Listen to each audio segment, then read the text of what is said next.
Hello everybody and thank you for joining me. This is Ciara from Ciara T Designs, and today I have the 5th card in my Christmas in July card series, so let's jump right in. So I am going to use this dark red cardstock. I have no idea where this came from. It was just in my stash, and I'm going to cut it down to be about 1/4 of an inch on each side, smaller than my A2 base, just to give a slight white border around the whole card. You could do the full front of the card if you wanted to, absolutely. This is just, I like to mat things. You guys know I like layers, so I do have a tendency to just leave like thin borders around. I think it just gives it a really nice look. And then I'm going to add a little bit of color to this panel, a little bit of, I'm going to call it drama, though it's just color. And I'm just going to darken up the edges. So I brought in the aged mahogany distress ink mini. Now you could use oxide, however I'll show you why I didn't. I actually did start by using my oxide. However, oxides, because of the nature of the ink, it has more of a lighter chalky look, right? That's kind of its purpose.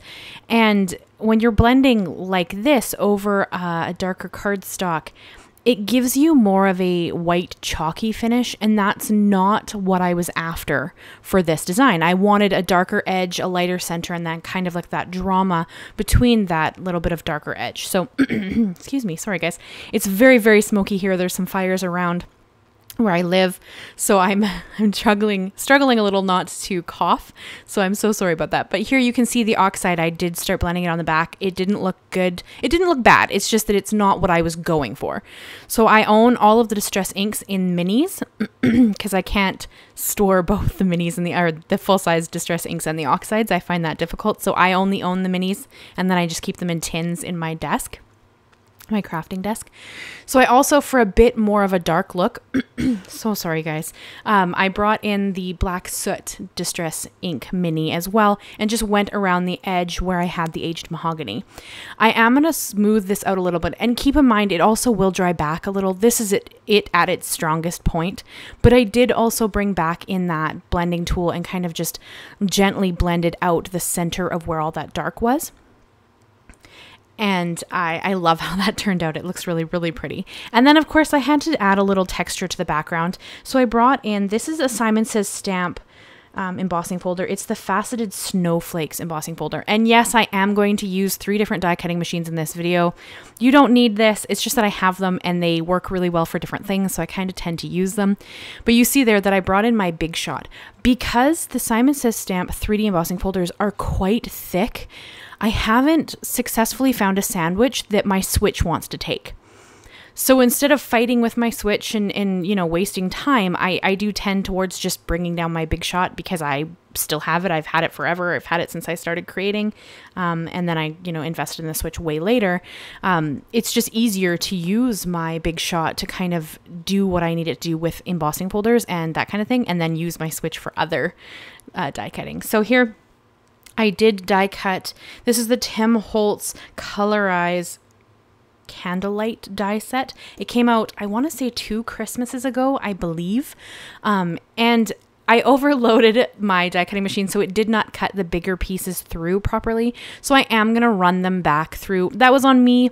I know better. It's just one of those things where like I get, you know, distracted and I'm creating and I want to do all the things, and then I have to re-die cut things because I didn't just put one through at a time. So it's 100% on me. That's not the machine. It's just, you know, it's one of those things. And I did leave this clip in just so you guys can check out Mist. She is helping me here create my little colorized candlelight, or candlelight colorized. I don't know.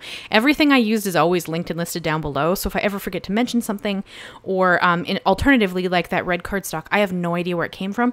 I will go and find one that's very similar to what I'm using. So if it's something you want to pick up, you absolutely can. I know how frustrating it is to want to purchase something and then have no idea what the heck the person was even using. So I do always try to have everything that I've used, so it's super easy for you guys to go and find. But yeah, so the Mist helped me there, and she's just such a cute little kitty. So then I wanted to create that kind of glass look with my colorized candlelight. So you can see I'm using the lantern. There is a candlestick and like candlestick base in this die set as well. Honestly, I've never used them. I don't know why. I love this little lantern, so I tend towards it, even though there are other dies in this set. Don't ask me why. They're all beautiful. I like the lantern, so I tend to use it more than anything else. And then I did pick the kind of stubby little candle. There's two candles, a tall one and a stubby little one. I picked the stubby little one because I love it and I think it's adorable and it fits in this lantern beautifully. But I did cut out a piece of acetate, which is what you see me adhering here. This I'm adhering to the back of the base layer of the Colorize. I know Colorize looks intimidating, but I promise it's actually a lot simpler than they look. You can see here there are 4 layers after I've popped out all of the pieces. Now you could absolutely do this in different colors, so you can add shadow and highlight. I like the monochromatic look with these because I think that they add a whole bunch of depth without struggling to figure out what colors you should use. So it's kind of the direction I end up going. And I'm going to just layer up everything right here in white because I love how that looks. But of course you could use colored cardstocks if you wanted to.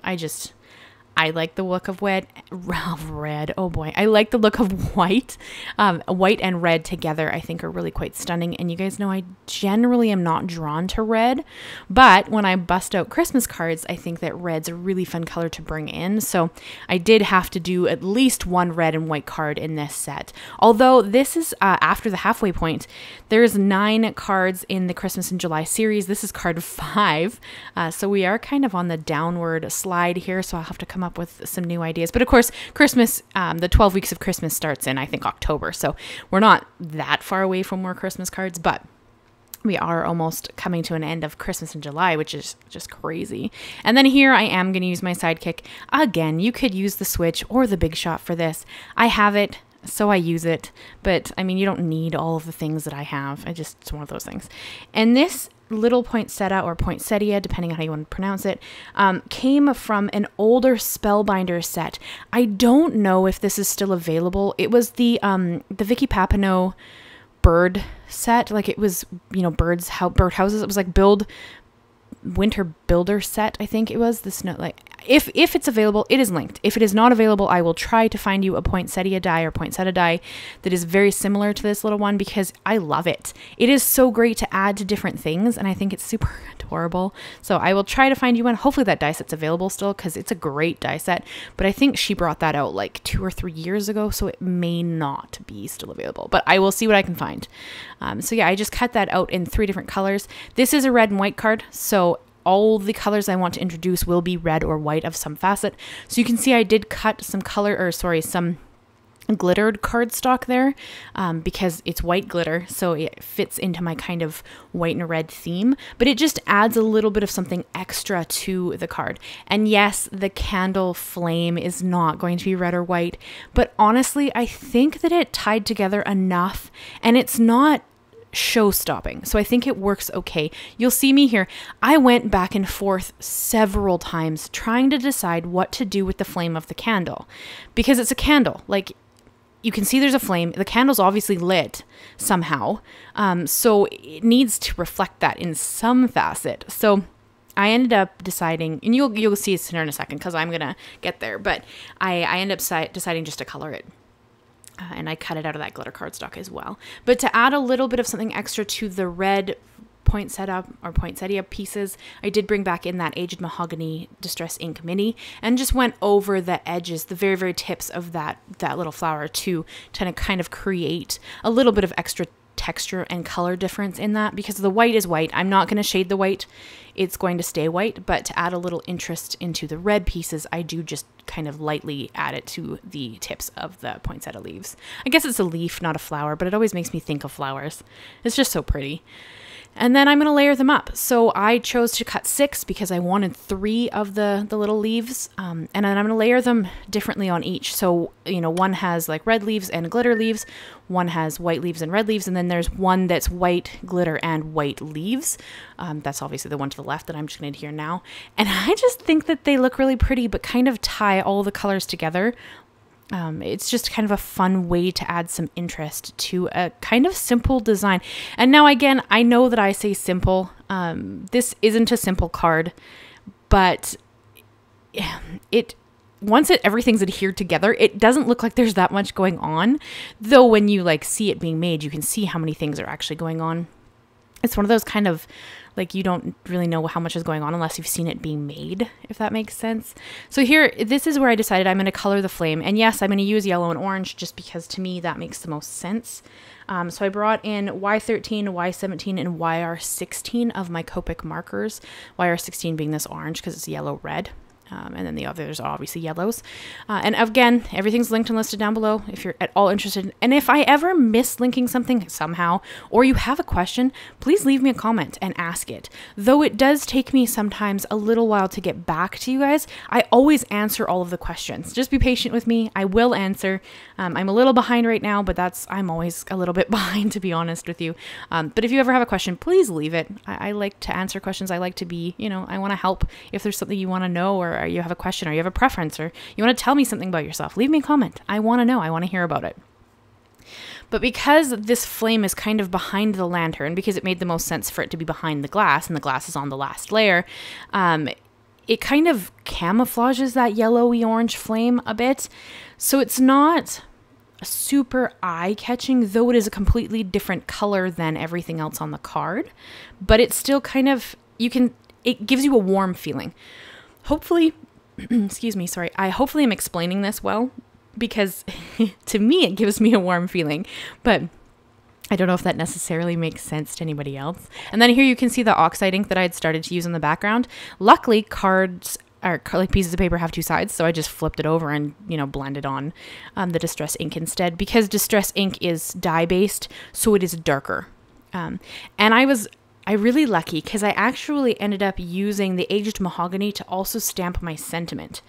And normally, distress inks don't stamp well, as a general rule in my experience. However, because the stamp that I'm using for my sentiment is really well conditioned, I've used it several times, I've heat embossed it, so at some point it had Versamark on it. That kind of gives you maybe an easier time of stamping. So oxides stamp beautifully, but they will give you a bit of a chalkier finish, because that is their nature. Because they're a dye and a pigment mixed, and that pigment gives you the like the chalky look. But dye inks, as a general rule, do not stamp really great. However, because my stamp is so well conditioned, it actually stamped beautifully. And I wasn't sure if it was going to work, but this is what I'm doing right here. And I stamped my little Merry Christmas sentiment down, and I'm going to cut it out as a label. Yes, this is the exact same stamp set I've used for every card in this series so far for the sentiment. It's just such a great stamp set. If you're pondering a stamp set with really good sentiments for Christmas, I do highly recommend the Simon Says Stamp Joy to You and Yours stamp set. It's a newer stamp set. I think it came out at the end of last year, the beginning of this year, and it's just a great all-around stamp set for sentiments for Christmas. I'm in love with it. I've used it 5 different times now so far in this card series. So highly recommend it if that's something you're looking for. And you did see me add little gems to the centers of all the poinsettias, just because you guys know I like shimmer and shine, and because that is the only bling I will add to this card. I seriously pondered putting little bits of bling in the snowflakes, but in the end I chose not to, because I really wanted the lantern to shine. Like, I really want that to be the thing you notice the most, and I don't want anything else to take away from it. So though you can see, the color blending on the edge, and you can see the little sentiment that I'm going to tuck right there, I still think the lantern is your main focal. So I didn't really want to take away from that by adding, things that would catch your eye and kind of drag it away. So I didn't add any more bling. You can, obviously, but I did not. So, and I did place my poinsettias, 1 at the top, 2 at the bottom, just to kind of create a rounded out look.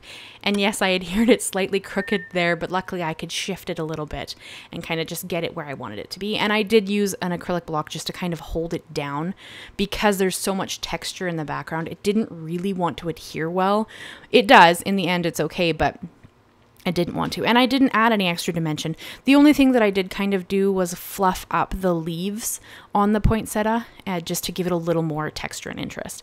But that is the card I have for you guys today. I hope you enjoy it. I am in love with it. This is probably this might be the favorite card I've made so far in this series.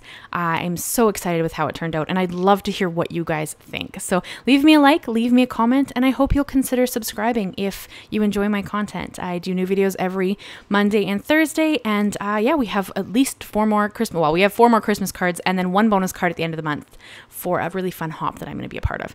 So there you go, guys. Thank you so much for stopping by, and I will see you again very soon. Bye-bye for now.